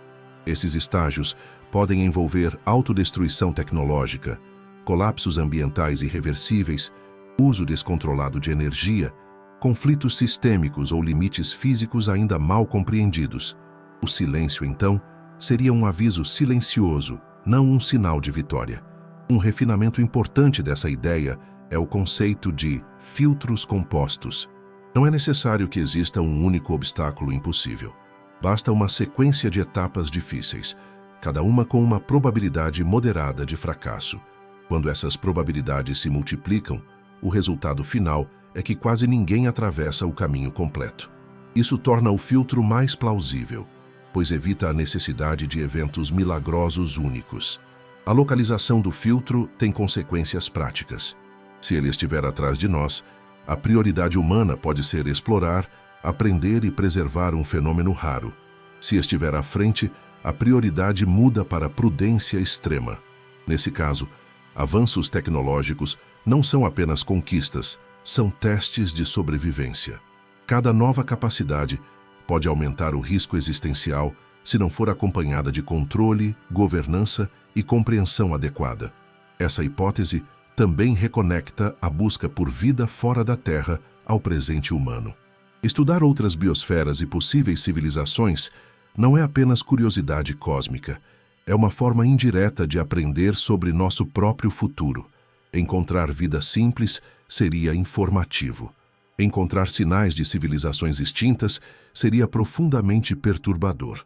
Encontrar civilizações ativas seria transformador.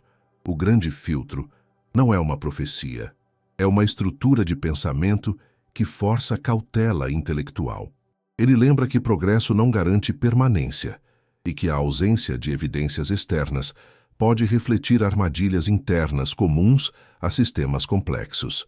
Depois de atravessar hipóteses, limites e silêncios, a ciência precisa responder à pergunta mais delicada de todas: o que exatamente contaria como prova definitiva de vida fora da Terra? Não se trata de um anúncio empolgante ou de um sinal curioso, mas de um padrão de evidência tão robusto que sobreviva a anos de crítica, replicação e tentativas sistemáticas de refutação. Para vida simples, a prova definitiva exigiria um conjunto convergente de sinais independentes. Um ambiente claramente habitável no passado ou no presente, química compatível com o metabolismo, padrões isotópicos difíceis de explicar por processos não biológicos, minerais associados à atividade biológica e, idealmente, estruturas ou compostos cuja origem natural seja extremamente improvável. Nenhum desses elementos isoladamente basta. A força está na convergência e na coerência do conjunto. Para uma vida atual, o padrão é ainda mais rigoroso. Seria necessário demonstrar atividade contínua, não apenas vestígios antigos. Isso pode incluir desequilíbrios químicos persistentes, variações temporais compatíveis com o metabolismo ou, no caso mais direto, a detecção inequívoca de estruturas replicáveis em amostras analisadas, com controle extremo contra a contaminação. A ciência não aceitaria ambiguidades nesse nível. Para tecnoassinaturas, a barra é igualmente alta, mas diferente. Um sinal artificial precisaria ser repetível, estruturado, incompatível com qualquer fonte natural conhecida e confirmado por observatórios independentes. Quanto mais simples for a explicação artificial e mais complexas forem as alternativas naturais necessárias para explicá-lo, mais forte será a evidência. Ainda assim, a confirmação exigiria tempo, cautela e consenso. O ápice processo de validação seria lento por design. Anúncios preliminares seriam seguidos por análises independentes, novas observações e tentativas explícitas de refutação. Isso não é atraso, é proteção contra erro histórico. A ciência prefere demorar anos a declarar algo verdadeiro do que declarar cedo demais algo falso. E então vem o vigia depois. Diferente da ficção, uma descoberta desse tipo não produziria caos imediato nem revelações místicas. O impacto real seria gradual, profundo e estrutural. A biologia deixaria de ser uma ciência baseada em um único exemplo. A origem da vida passaria de um evento singular para um fenômeno comparativo. A Terra deixaria de ser um caso isolado e passaria a ser um ponto em um espectro maior. Culturalmente, a mudança seria silenciosa, mas duradoura. A pergunta "estamos sozinhos?" deixaria de existir. Em seu lugar surgiriam perguntas mais difíceis. Quão comum é a vida? Quão frágil ela é? e o que determina seu destino em escala cósmica. A humanidade passaria a se enxergar menos como centro e mais como participante de um processo universal.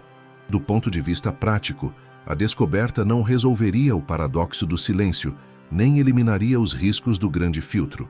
Pelo contrário, ela tornaria essas questões mais urgentes.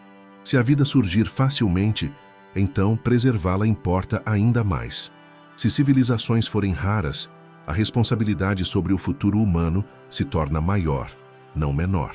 O ponto final é este: a busca por vida fora da Terra não é uma caça por companhia. É uma investigação sobre quais processos o universo permite e quais limites ele impõe. Encontrar vida seria extraordinário.